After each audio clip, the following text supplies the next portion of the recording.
Here the question is, what happens when a freshly prepared precipitate of iron hydroxide is shaken with a small amount of iron chloride solution? Then the result will be peptization reaction. Iron hydroxide precipitate is initially a solid and may have a relatively large particle size. When interact with iron chloride, the iron chloride solution introduces Fe3 plus ions onto the system. These ions interact with the iron hydroxide precipitate.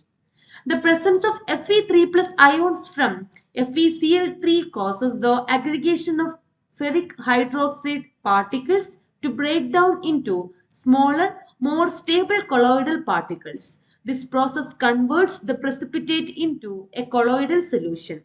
As a result, the iron hydroxide precipitate disperses into a colloidal solution, often giving the appearance of a salt or a more stable suspension.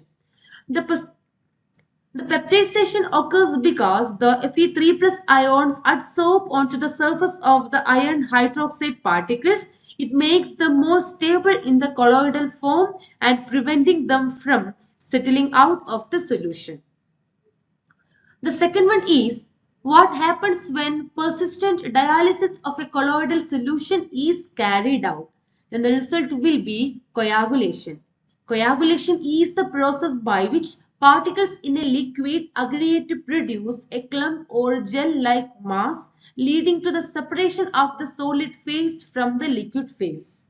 It involves the addition of chemicals like alum or ferric chloride to destabilize and aggregate the suspended particles in a liquid. This is commonly used in water treatment to remove the impurities as well. The third one is, what happens when an emulsion is centrifuged? Then the result will be de-emulsification. De-emulsification is the process of separating an emulsion into its individual components, usually involving the breaking down an emulsion of oil and water. It can be used to separate oil from water in oil-water emulsions.